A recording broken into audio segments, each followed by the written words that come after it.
Hello and welcome to Clamp, the Creating, Living, and Making podcast. My name is Grant Alexander. I'm your host this week. And joining me is Morley Kurt. Hello. And all the way from Sydney, Australia is the amazing Adam Mackey. Hello. That was very interesting how one person just got their name and the other person got a bunch of adjectives and a location. But anyways, Adam, what have you been up to this week? I haven't really done much this week. We went on a holiday about 4 hours north of where we live with the in-laws, and yeah, it was really fun. It was nice to just get away and not have to think about stuff, although I probably would have rather be working on my workbench. Nice. Nah, I saw you feeding the local fauna, kangaroos. yeah, we had kangaroos. They would come up to our little cabin every morning, and we're feeding them Wheat Bix and all this other good stuff. It was good. Like they let you pat you and that, which is pretty rare for wild kangaroos. But I guess they're probably used to it now. Like where they are, they probably have people come feed them at that cabin all the time. Yeah, looked like a fun holiday. Yeah, it was fun. I ate like crap and I drank like crap.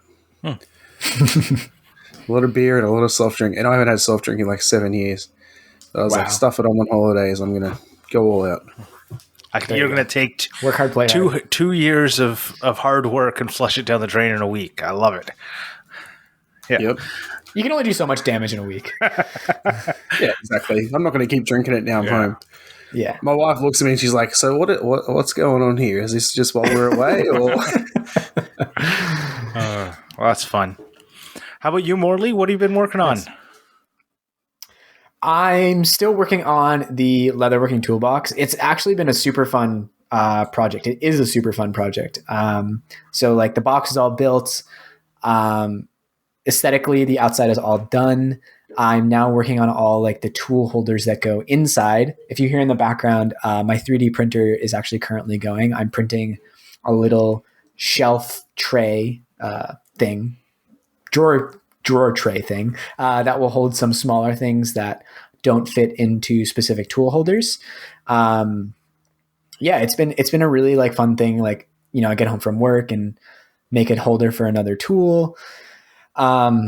So yeah, hopefully I will get that done in the next couple of days, maybe get the video out by the time this podcast's out, if not during the week, when you are listening to this. It looks so cool. I'm like so pumped with how it looks. I got these really, like beautiful, bulky, I can't think of any words today. These beautiful, bulky clasps, I think is the word. Like the things that you use to hold closed, a chest. Those sort of things that you would see on like a road case or a trumpet case. They're not like they're not your standard run of the mill toolbox ones, but they're pretty chunky. Yeah, but at work, there's been a whole bunch of stuff going on.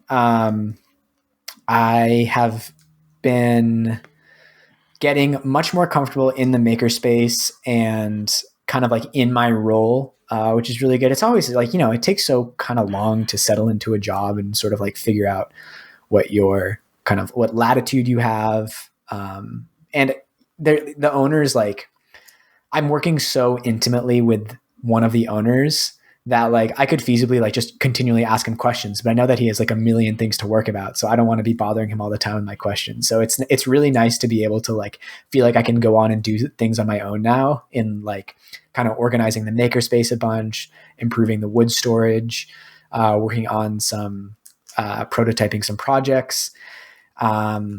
So all kind of been involved in like all aspects of the business there. They're thinking of maybe getting another unit. So we went and looked at that this week in the same complex. I'm tomorrow from when we are recording, they're having an in-person class and these kids have designed and built Battlebots, like these small radio controlled Battlebots. Ooh. So tomorrow I'm going to set up a little arena for them. I think it's going to be like a sort of like start in your corners, navigate through this kind of like town setup and retrieve an object and bring it back, full contact. So that'll be fun. Full contact. That's funny. Yeah, exactly. So it's like, it's not just sumo, Battlebots. as in like push each other out of the ring. Yeah.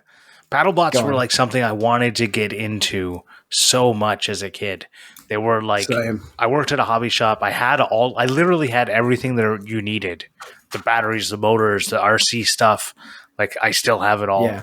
I had all the stuff, and I never like had the opportunity or the like, Yeah. because like if you make yourself a BattleBot and you don't have anyone to fight, it's Right. a pretty. It's like when you get a paintball gun. Yes. And it's only fun if you have people to play paintball with. I experienced that firsthand. Yes, I did too. I didn't have the same luck of my brother did, where all of his friends were playing paintball. Right. Mine weren't. That wasn't as much of what my friends were into. Yeah, so theirs are like basically a 3D printed chassis, and they actually made 3D printed tank treads, which are really cool. And it's all run on Arduino. So it'll be really cool to see them actually use them tomorrow. I haven't really seen them in operation much, except some brief testing, but that should be a lot of fun. Yeah, so lots going on there. I didn't know we had Grant Imahara here. Well, I didn't. These kids are more Grant Imahara than I am. I am not. I have lots to learn about robotics. There's so much. Bernie Solo, the guy who made this little thing I've been playing with, he did BattleBots. Yeah, the little sprocket. He did BattleBots with his son. Cool. What are you playing with? It's called a sprocket, and it is a little gear with a chain around it. I guess everyone will have to go to YouTube to see what it looks like. Or yeah, is he still selling them? I got the very last one of the first run of them, and I think he was going to see if there was still interest and make some more, but I don't know for sure. I definitely know there were people trying to knock it off and stealing his video and trying to sell them. Yeah. And obviously not fun. But not fun at all. But what have I been working on? What have you been up to, Grant? Well, despite last week saying I wouldn't do it, I decided to rebuild the miter saw stop block system, the simple stop block system for miter saws, as I like to call it, because I like alliteration. So I filmed, edited, and released that video the day after we recorded the podcast, because I just had the creative juices were flowing, if you know what I'm saying. And it's turned out, like YouTube gives you little statistics on how your video is doing in comparison to the last 10 videos you've dropped. And of course it's in the number one spot. So it's a good thing I went and did it. The other thing I did, I think it's. Go ahead. Yeah. So I was going to say, I think it's really cool that other people have already made your Jeep. Yes, someone in Australia, all the way, like literally around the world. The day after I did it, they had Ansley from Small Fry. She had already made it. I thought that was really cool. That to me is cooler than like them sharing it. Like they've actually thought it was that good that they've wanted to make it for themselves, which I think is like a really cool achievement. So I agree. Yeah. That totally made my day. It was one of those things that really got made my mood altered. Some might say. Yeah. It really that's a big. Yeah. I'd say, I was going to talk about something else I did, but it doesn't matter. We'll just go right into the topic. We're going to talk about mood-altering things, and the segue is ruined. So I'm just going to go right to it. I swear it would have been a perfect segue if I didn't just say kind of have a little blip and say something. If I didn't just do that, you would have went right into it. But I could see that I interrupted your train of thought. And if you didn't have another thing you were going to talk about, you would have just flowed the. Yeah, I was going to just not put. Anyways, yes, thank you, Morley. That was great. I'm sorry. We are professional. It really did. I when I saw that in the morning, because obviously Australia is backwards town and is awake while I'm asleep. In the morning, I saw these someone has tagged you in a video in their stories, and it just brightened up my day the whole day, and I just wanted to make more things. and it's one of those mood altering things that I wanted to talk about with you guys today, and wonder what are the other types of things, whether they be someone making something that and sharing the thing they made that showing you inspired them to make something, like that's one thing. And maybe we'll start off with that. Talk about, has that ever happened to you, and how did it make you feel? Well, not to keep going on about you, but watching your video made me think that it would actually be really cool to extend my mitosaur like fence across the front of the mitosaur itself. One for like the small cuts, two to add in a zero clearance. But I just think it would also be straighter in a sense as well. And yeah, Totally. thought that was like, as soon as I watched your video, I'm like, I need to get home and make this fence. Well, I can't wait to see that, and don't forget to tag me and tell everyone to watch the video. Yeah, I probably won't do it. I know. I'm too lazy. Well, so have you ever had anyone make one of your projects? Not that I know of. I've had it happen in forms. So it's always cool when someone tags me on Instagram when they tried embossing leather with 3D printed stamps because they saw me do it. And I've had that happen with a few people. I mean, I know some people are currently working on the Art Deco puzzle boxes because a guy emailed me about, like a problem he was having. So I've yet to see any finished products, but the thought that people are working on them is pretty cool. And I don't know, I'm trying to think of other times. I mean, I've gotten a lot of comments of people telling me that I've inspired them to do something, which is like almost just as good. Like people literally explicitly saying like, I hadn't thought of doing that before. And the fact that you posted this made me realize that I can make this thing. So thank you for that. And I think that's like almost as good of a feel. I mean, you can't ask for a better response to a video than that. Oh, like that's about as good as it gets. Yeah, totally. I think if you post more on Instructables, I think you'll find more people and like sharing with you that they did the thing, because Instructables has a way of like saying, I made this project, and I made this project, and you post up like a picture of it. And I've got a few people who have made like the project I made, and it just like you said, there's nothing that can make you feel that good. Like anytime I'm feeling down, if somebody's like makes a project of mine, or it even says like you've inspired me to make something slightly different, but like what you did inspired me to make something, it just like boom, my mood is way up there. Yeah. Well, go ahead, Adam. I was going to say I've had a few people say they want to make the drum table because it got shared on Facebook by Vuv. Yes.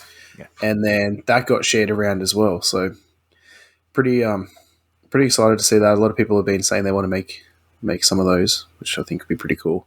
I want to put that on Instructables as well, but I'm just waiting for the right competition. Well, you could have done Trash to Treasure. I know, but I was away and I just haven't had time to do stuff. It doesn't close until like April 26th. You got lots of time. Oh, I might do it then. I've got time at work tomorrow to do it, so I might do it. Do it. And then there was something else. Oh, I can't remember. Something else I made, someone said it inspired him to make something similar, but I can't remember what it was. I guess it didn't alter your mood enough. It probably did at the time. Yeah. Another thing that when thinking about mood altering, it's not always, not everything gets you into a good mood. And sometimes you want to think about like, what are the negative moods and how to avoid them. It's one thing I've thought about, because we're going into we're likely going, they haven't announced it yet, but our public health doctor has recommended that our city go into another lockdown. And that just puts me into the cases are higher than they were over Christmas, which is just insane to me. Wow. I don't even understand it, because we've been in a pretty serious situation for a while and things aren't getting better. So I don't know. Is it like lockdown fever or whatever. But that just puts me in a bad mood. So I wonder, like, what are some of the things that have put you in a bad mood, and kind of how do you try and deal with them? One that I was struggling with either today or yesterday.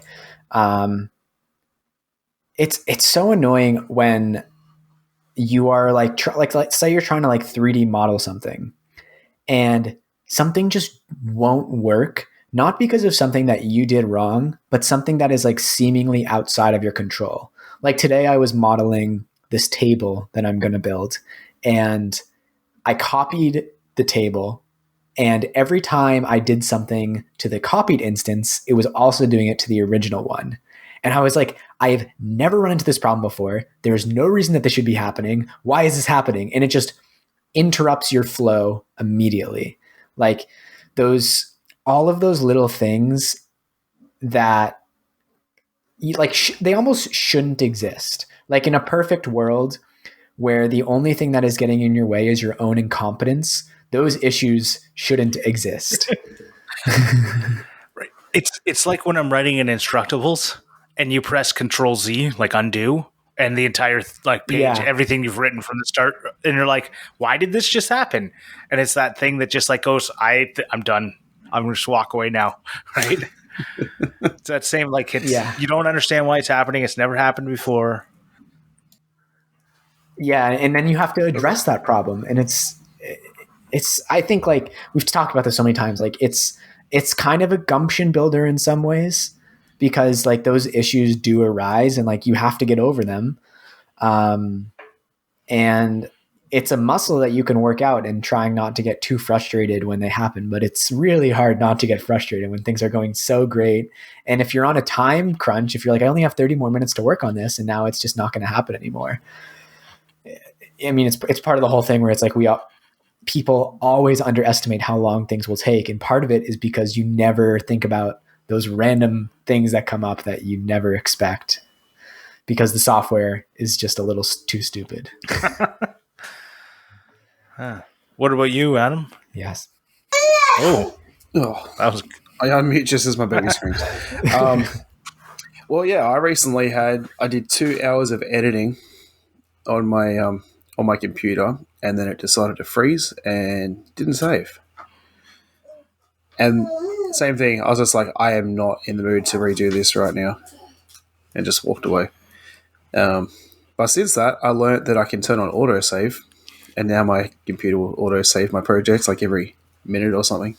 Mm-hmm. I don't even notice it does it. It's good. That's good that you recognize that you said, like, I don't need to deal with this now, and just walked away. Because another way you could have responded is getting like super frustrated and just like working on it angrily right then. Because I think that's a really important way of learning to control your mood and how things affect you, is knowing when you need to just walk away from something and it's getting frustrating, and come back to it when you're in a better mindset. Like, just the wherewithal to know when to do that can have like such positive effects on your mood. Like, especially when you realize like something it doesn't need to be done right now. You know, you can walk away and come out with something better and feel better for it. Yeah, for sure. I've got so something I'm not going to talk about has been really like screwing with me lately, which is making it hard to work on stuff. But then also with my car, my insurance company is trying to decline my claim, but they've also already written off the vehicle. So in other words, I'm not going to get any money from insurance, and then I also get a car back that is unregisterable and undrivable and unusable, and end up with nothing. So, like, I've been dealing with that for the last week while on holidays, and that's, like, literally putting me in the worst mood, not making me want to do anything, and, it just sucks. So, yeah. Wow, I hate insurance. And even thinking about it puts me in a bad mood.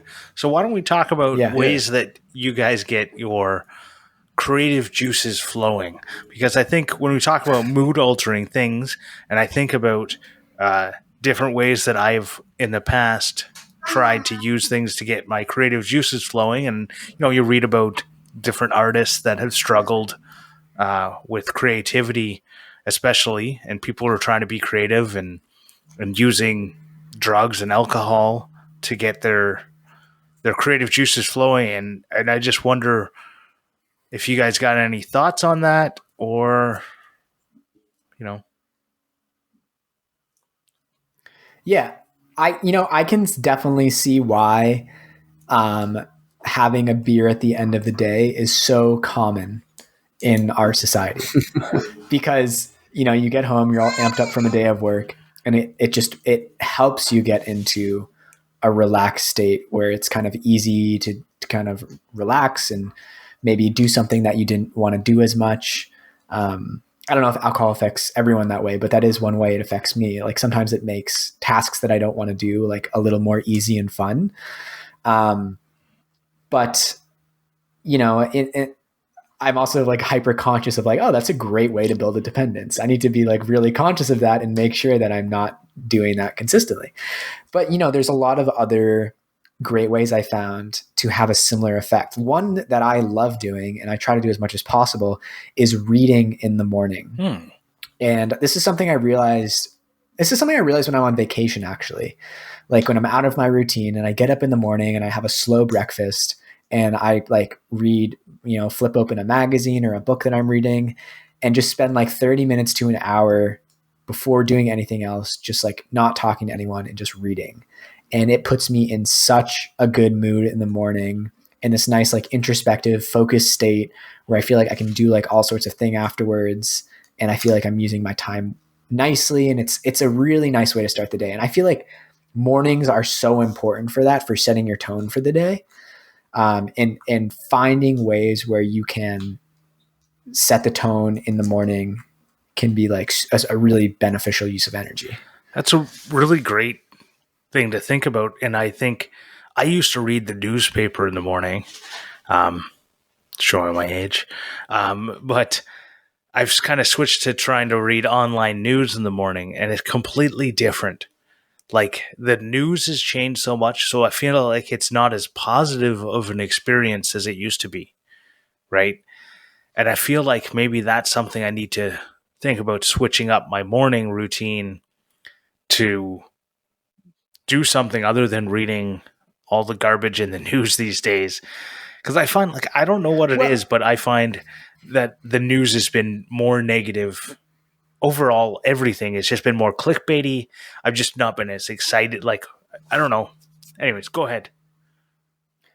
Do you not think that's also because you're reading it on the internet where you have all these distractions that are coming in from the sides versus reading in a newspaper where you like the only thing you have in front of you is the newspaper, so you can be more focused on any one given thing? There is that, of course. The distractions are one part of it, but I think it's also a problem with just, I think the news has changed. And what gets floated to the top. Like it used to be like the newspaper, they couldn't change where something was. Like once it was printed, that's where it was. So you could read it all, right? But now they try and like float news to the top that's getting more read and stuff. So it just feels like how many times I've opened up something and it's like 4 articles about Meghan Markle and Prince Harry, and I'm like, on the front page of my news, and I'm like, I don't care at all about them. And it would be very easy to not go into that section of the newspaper, but it's almost impossible to not hit that kind of thing in the news online. I don't know what it is, but that's what I feel. It's like, I haven't seen one article on that. Well, that because they probably didn't move to your country. No, well, okay, but I don't like look at Facebook that much and stuff, so I don't see all this stuff. Well, these were front page of our, like the Canadian Broadcasting Corporation news site. It's because they at one point were moving to Canada, and then they changed their minds and moved down to the States. Right. So it's a corny saying, but something I'm realizing recently is that sometimes the most corny sayings are the most true. And one of them that is, if you're not paying, then you are the product. And I think that really is the case with free news sources now, because they are going to try to come up with headlines that will get clicks and are more sensationalized. So I think there's really something to be said for paid news sources where you can depend that, they're already funded by your subscription. So it tends to be a little more reliable for like engaging high quality content. And I mean, my main news source recently has been the New Yorker, which is like both entertaining and engaging. And I really enjoy reading it. It's not cheap, but I get so much more out of it than I do scrolling through Google News. True. Fair. And that Google News is like the worst. You Google something once, and then every one of my articles is like, do you want to know all about miter saws? I'm like, no, I have one, thanks. Because I Googled, like, you're Googling keywords for your YouTube video, and now all of a sudden it's like, here's 17 unboxing videos about miter saws in your Google News. I'm like, why are you showing me this? Show me something. Anyways. I'll have to look up what it is, but there's something you can type into your browser. It's like something.google.com, and it literally brings up all of your suggested, like the stuff they're going to push towards you.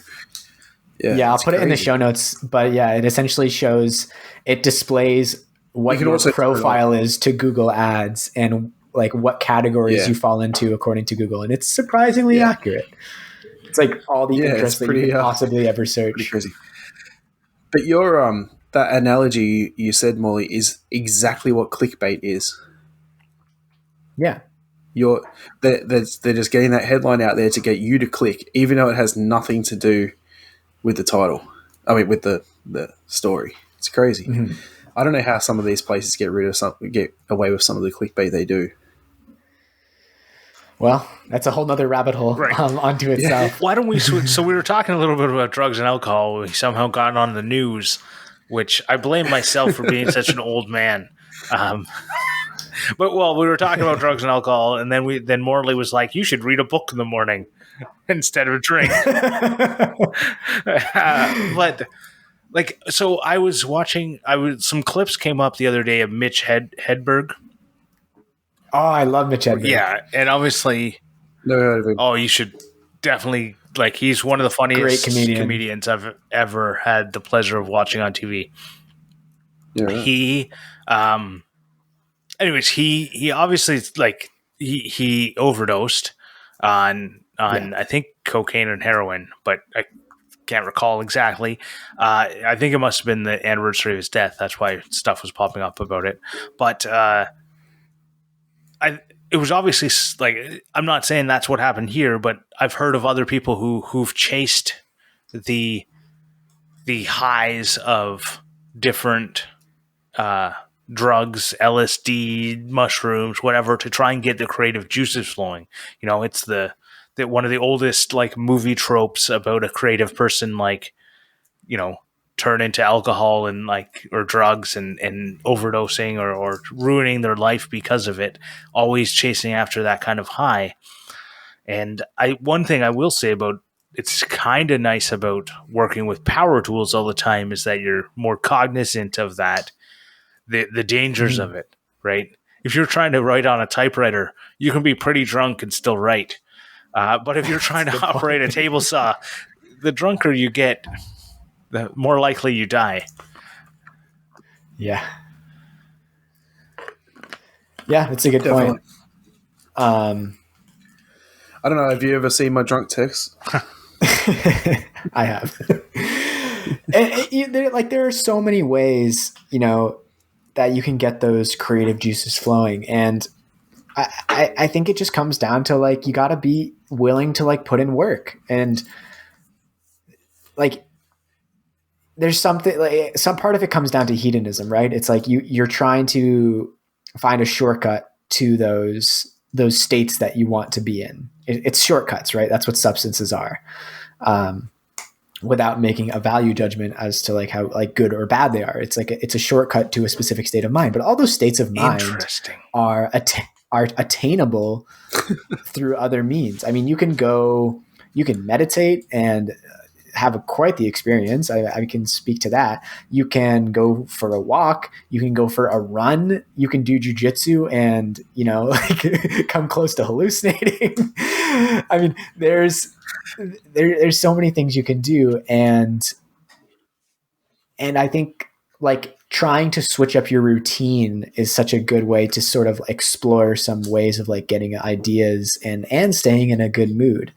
Um, I really, I really enjoy just trying to like switch up my route to work. Um, like that's one You way know, you can kind of keep things fresh. so you know how Go on. I always walked anywhere is that I always go wherever the green lights take me, right? Oh, I like that. Right. So if I'm walking down, I know I need to like eventually I need to get like 5 streets over to the right and 10 streets down. Well, I might end up walking down the full 10, like if the green lights put me all 5 streets over right away, but I just keep going back and forth wherever the green lights take me. And I always end up going a different way every time I go somewhere if it's a routine place that I go. Yeah, that was one time I went to New York City with my family, and me and my dad took the subway to like the furthest northern extent of Manhattan, so like 130th Street or whatever. We like spent like the morning in Harlem, and then we walked south back to where we were staying in Midtown. And this is like so stuck in my memory. Every time we hit a light, we would just take the crosswalk, whichever way it was green, because we had to go like south and west. Right, And that was exactly. just the route we Oh, I took. love it. And it was great. Yeah. Yeah. No. And I'm way too lazy for that. but you can be lazy and do it. You don't even have to think. It's actually the and, fastest and way. all of a sudden you're exposed to new environments, and you just follow an algorithm, and then your body is, your mind is free to wander. And actually that kind of relates to my Clampmendation, but finding those things where you can be sort of mindless but still like active can be real. We've talked about this before. Like those are just like some of the best ways, to like spur idea generation, like sweeping or taking a shower, or going for a run. And something I love doing is changing up the environments in which I'm working. Like if I feel like I can't be motivated at all to do something, I'm just procrastinating a task that I'm just dreading doing. But I know deep down that the moment I start it, it'll be fine. So it's all irrational. Just by like going in another room of the apartment or going to my standing desk is just like a game changer, because it's like you've stepped into a different reality outside of this like little prison of neuroticism and procrastination that you built for yourself. And it's something I'm trying to work on. It's just like improving my environment, especially like spending so much time inside. Like this tiny workshop is definitely a work in progress, and I want to make it a little more conducive to feeling kind of free and open and that sort of thing. I completely get where you're coming from, because I just ordered 600-watt light bulbs to try and make this room that I've been spending for the last year like 8 hours a day in. I finally went, I should get some more lights in here. So I put 2 new lamps in here. It's like one over here and one behind the computers. And those bulbs, I switched everything to 100-watt bulbs, well, like 15-watt LEDs, just to try and make it feel less like it's a windowless basement room and a little bit more like there's some sunshine. And I think sunshine is one of those things that like can really help your mood. Oh, heck yeah. Dude, these last 2 weeks have been such a game changer. Just like being able to be outside in the sun, like it's like a whole new world out there. I mean, it's just spring. Right. But so it was like Monday, Tuesday of this week, sunshine, beautiful. And I was in the best mood. And today it was rainy and drizzly, and it just like, even though like I don't get to see the real world for the majority of my day, when I do go upstairs to either use the loo or have lunch, I get to see that it's nice out. And when I see it's nice out, it's like, yay, everything's happy. And when I go upstairs and it's just as dark and dreary up there, if anything, now with all these new lights, it's actually brighter in my room than it is upstairs when it's a rainy day. It actually kind of makes it like a little, like brings down my mood. Yeah. I'm the same if I'm in my shop, because my shop has all like the daylight LEDs and stuff. And I'll be in there working and then walk out and go, oh, that's right, it's raining today. I forgot. It's crazy. Yeah.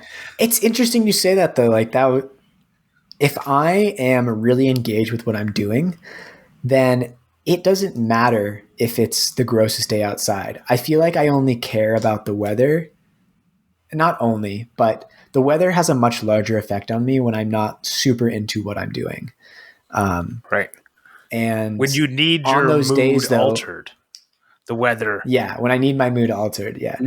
But even on those dreary days, I found that like if I feel that the weather is bringing me down, then a lot of times like actually going out into it, like putting on a raincoat and going for a walk in the rain kind of helps because it makes me feel less trapped.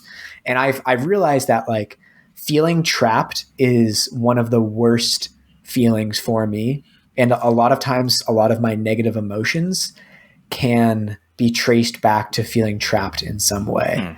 And so like kind of reflecting on those situations, like it's okay, like how am I feeling trapped right now? Is this rational? How can I feel less like this? It has been pretty effective for me. That totally makes sense with why I don't like crowds. I don't like crowds, not because I don't like people, but it's not the people really. It's the feeling of being trapped. It's that if I wanted to leave, it'd be difficult to get out. Right. And it's like, it's why I like, yeah, that's, I don't know. Sorry. It's go funny ahead. though, because like I don't have that feeling with crowds, and like I could see how you could that would sound like I'm claustrophobic or something. And I mean, I would hate being buried alive. I think that'd be the worst way to die. But I enjoy like really crowded concerts and kind of like feeling the energy of a crowd. But I guess I was more speaking like figuratively trapped. Like I'm in a situation that like I don't have control over, and I just need to like kind of like bend to someone else's thing, or I'm in a situation that I've created that I don't enjoy. I don't know. It's yeah, I don't know. It's taking me out of my Did you psyche. see? Well, I'm going to put you back into it, but do you ever watch Mr. Beast on YouTube? I've never seen a Mr. Beast He video. put. I don't know why, but I like him. But he put out a video yesterday or the day before of spending 50 hours inside a coffin, buried. Ooh. Like, it's a clear coffin. They got like cameras and everything set up. It was pretty cool. Like, I mean, he cheated a little bit, of course. Like, he's got like lights in there and snacks, and like, but he has to pee in bottles, and I'm sure he probably has his phone charger, so he watches his phone the whole time. But still, like, he's entrapped in this little container for 50 hours. Like, that's pretty crazy. Like, I would definitely be claustrophobic. I can't even drive my car with my windows up. Drives me Really? insane. Wow.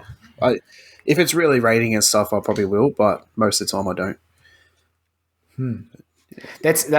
That kind of reminds me, like he was in the coffin, but he could control how bad the situation was. And I think that's a really important thing to keep in mind if you do find yourself in a bad mood, to think about like, how much control do I really have over the situation? Like I can take steps to make the situation better, and I'm not totally at the whims of what was created for me. Like I used to take the long haul bus from Montreal to Boston to visit my family during university. And some of those bus rides were horrible. And sometimes we would get stuck at the border for an hour, the bus would be late, and it sucked. But some of them were great. And sometimes I figured out like I can take this time to watch a movie. And even if this trip takes 2 hours longer than expected, as long as I accept that that's going to take longer and sort of like figure out some things to do to take up that time, then it doesn't really matter. Like that situation can be as bad as I decide it's going to be. However, getting a car and doing that journey by car was way better. So it reminds me of like airplanes. I don't feel trapped on an airplane. I'm comfortable. I can sleep. Like, obviously, the seats aren't the most comfortable. Right. But like, if you're on like when I flew to Hawaii, it was like, a long flight. You don't, it's not enjoyable. But that being said, I didn't have a problem and never felt trapped. But I felt more trapped in an open space, like with crowds around me, than I've ever felt on an airplane where literally I am trapped. And it's all mind over matter, right? Yeah. I mean, a lot of it is like, not to get too academic, but Viktor Frankl talks about this a lot in his book, Man's Search for Meaning. So for those who don't know the book or who Viktor Frankl is, Viktor Frankl was a Holocaust survivor. He spent time in concentration camp. He is a psychologist, and he wrote this book afterwards about his experience in the concentration camps. And he talked about how some people completely folded to the experience and sort of gave up on life. And some people were still able to find meaning in the concentration camp. And he sort of it made him realize, I'm not going to really try to paraphrase his whole philosophy, but, like, you can find meaning in even like the worst of situations. Anyways, if you want to dive more into that rabbit hole, Viktor Frankl, it's a good book. But it's so true though. And this is where you'll see people in like third world countries having a good time with not much, right? And then you compare that with, right? It's all like, it's mind over matter compared with like what your usual, like your baseline is, right?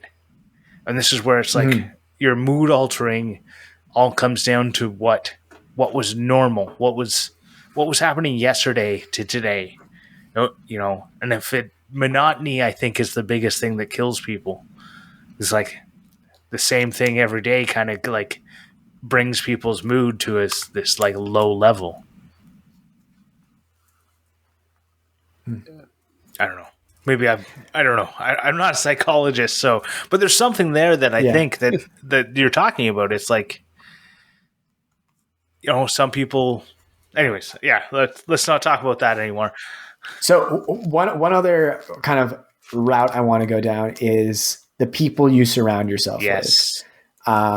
Because I feel like we're saying a lot of like, you can change the situation. You can make it what you make of it. But if you're surrounded by people who are negative and downers and cynical, it's really hard to do that. So 100%.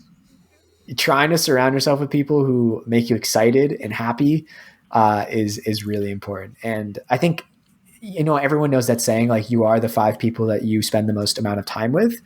But I heard some research recently that was basically like underscoring how true that really is.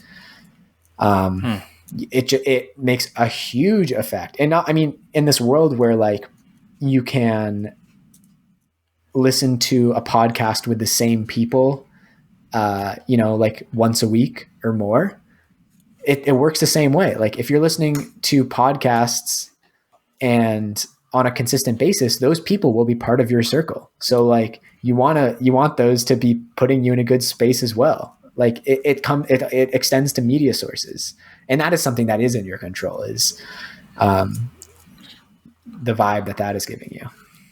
What I thinking about both the podcast thing and something that I heard on a podcast, is I've like listened to a lot of Making It, and Jimmy DiResta has talked about, former guest of the show, Jimmy DiResta, has talked about, if you're talking to someone and you're telling them this fun thing you're excited for, and they just keep shooting you down and like dismissing you and telling you all the bad things, try and figure out whether or not you need to tell that person about your exciting new ideas again, right? Like, because if it like surrounding yourself with someone who's like just excited for you, and I've really tried to do that. It's hard. It's really hard. But if somebody says, I'm really excited for this really stupid idea, I just go, that's great. And I just try and like, I don't, unless they ask me like, hey, I've got this problem, what can I do to solve it? Right? And then I say like, well, you got to stop, collaborate, and listen. Right? But Jesus. If you got a problem, I'll solve it. But no, it's really like, if somebody brings you something and they're very excited about it, unless they're asking you to criticize it, like give them constructive criticism, which people do. So like, be honest if somebody asks. But if they're just telling you, hey, I'm really excited, I want to build a canoe, don't tell them 15 reasons why you can't. Right? Yeah. If someone's excited to do something, what benefit is it to you to shut them down? Right. Exactly. Really? Like, Yeah. yeah. Oh, well, Yeah. I think that's a great way of ending that wonderful topic, because I think I'm excited to talk about our patrons. And I want to say thank you, seriously. Every time that we get a new patron notification, that is something that alters my mood for that day. And Definitely. even All of them. past that, every time I see someone, sharing the thing, talking about something that happened in the pre-show or the after show, sharing like an inside joke that we have, it just makes me feel like, I don't know, it gives me a really good feeling. So if you want to be one of those people, we'd love to have you. You can go on over to patreon.com/clamp, and you can find all the details about the different spring level or clamp levels that you can be. There's spring clamps and C clamps and F clamps. They come with different benefits, but everyone, no matter what type of clamp you are, from the lowly spring clamp to the almighty F clamp, gets a keychain made by Morley himself, a sticker, a bonus content, which is the pre-show and after show that we do. And we also do a monthly hangout pre-show with just the patrons that we invite people to come be part of the pre-show. So that we really appreciate if you go over there and check that out. Now, if Patreon's not something you either support, enjoy, can do anything with, whatever, what we would really appreciate if you just shared our show, because sharing is caring. And as it says, you can never have enough clamps. So if you share the show with people, they'll have one more clamp. Let's head on over to Clampmendations. Clampmendations. So I alluded to this earlier on in the episode. I have been listening to a book recently, and it's one of those things where like I've heard about it through a few different sources, and the last time I heard about it, I was like, okay, this is the third time I've heard about this. I need to read this book. And it is Thinking Fast and Slow by Daniel Kahneman. It's a pretty popular psychology book. It's been out for a little while, but it's really fascinating. So his main thesis is that humans kind of operate on two sorts of thinking. We have like system one thinking, which is instinctual, intuitive, and we have system two thinking, which is rational, analytical, calculating, critical. And the way that those interact kind of inform many more ways. The way that those interact play a much larger role on your thinking than you might think. So like one of the things he said in this book, which has become very famous, is that a lot of times when people are faced with difficult decisions or they get a difficult question, they will subconsciously substitute it for an easier question and answer that one instead. So he talks about a lot of fallacies, biases, and a lot of really interesting psychological experiments. It's very thought provoking. So I've been like listening to it on my way to work, and it's made me think a lot about like my own thinking and decision making. So it's really interesting. Like there's a reason it's recommended by a lot of people. If you're interested at all in like making better decisions, or any sort of, if you're just interested in psychology of any sort, it's a really cool book. Thinking Fast and Slow by Daniel Kahneman. Cool. It's very interesting. Yeah. He's a Nobel Prize winner in economic sciences. Yeah, I think his specialty is behavioral economics, which is like a lot of psychology. So, there's the classical economics, which says everyone is a rational consumer, which we know is not true. And then there's behavioral economics, which actually takes into account people's psychology. Interesting. I definitely would like to read that one day, and I will go to my local library and support them, because I just looked on Amazon Canada, and the cheapest one comes with a $20 shipping fee because it's a 2013 book, apparently. Audio CD for me is $89.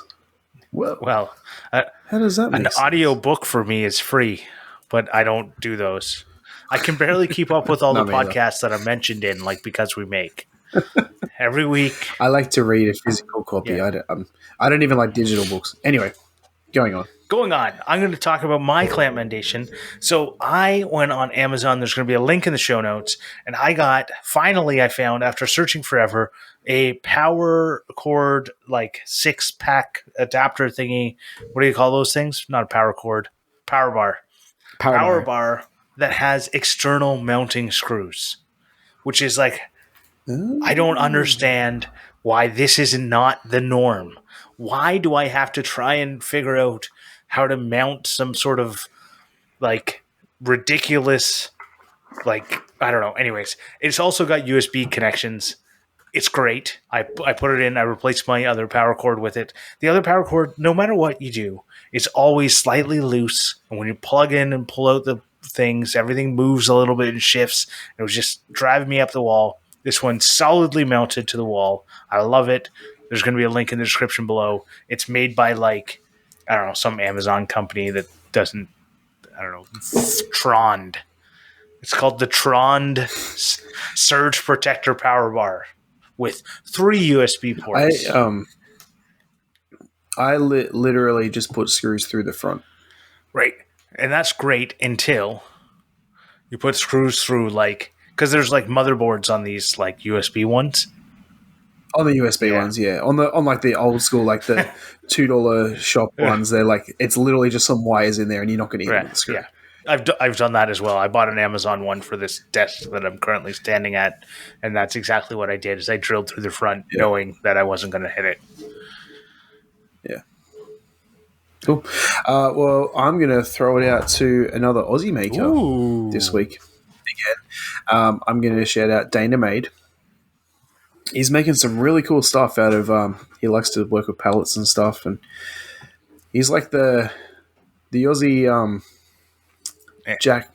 What's his name? Paul Jackman. Well, he's Jackman and like Andrew Zito, like, combined. Yeah, with his broken skateboard. Yeah, he makes some really cool stuff. Yeah, he does some skateboard stuff. If you watch his, I think it's his latest video where he makes the workbench. The top of it's made out of pallets, and then he's got a the clamp, the leg clamp or whatever it is, like the full, the dead man clamp or vice. I mean, is made out of cut up skateboards, and it looks really cool. Yeah. So check out Dana Made, who's also one of our. Yeah.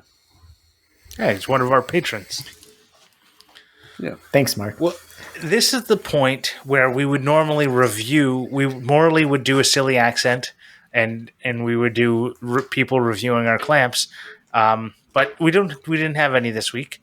So we really appreciate if you go over there. You go over to iTunes or Podcast Addict are the 2 main places that you can find places to review.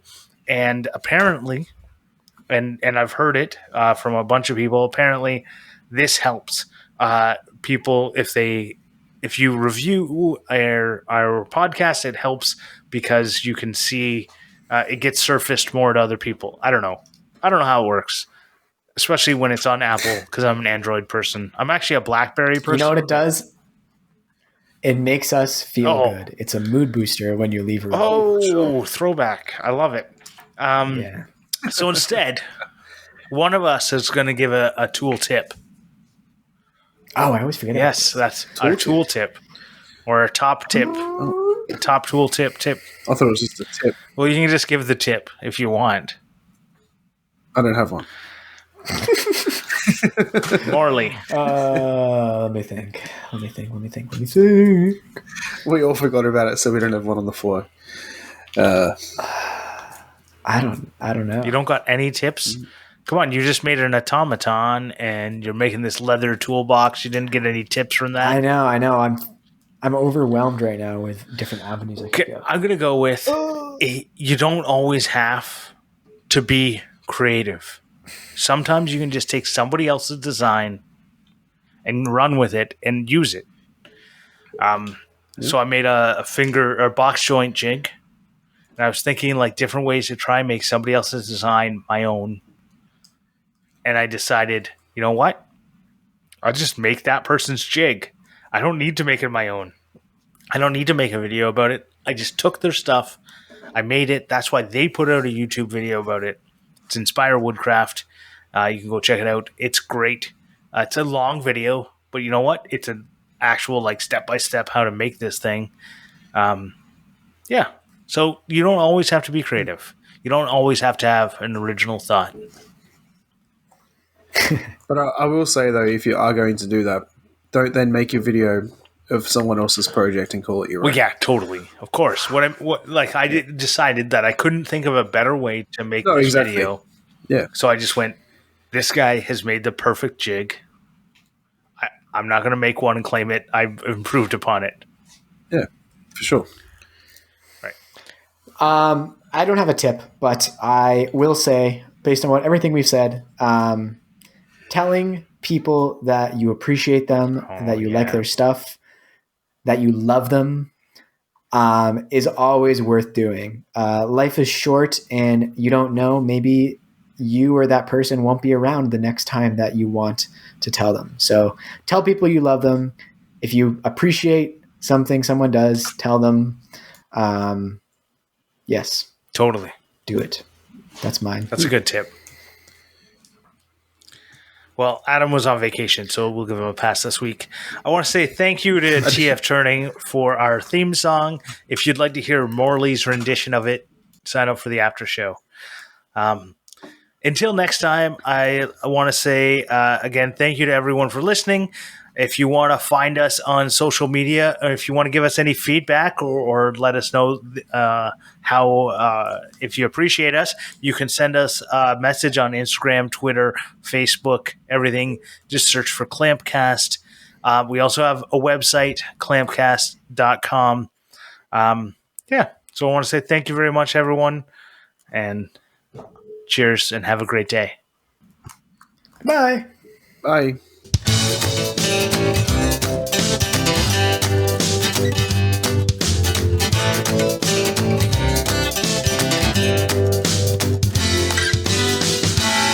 I just looked up STEM and it's in Australia as well. Yeah. Like science, technology, engineering, and math. Yeah.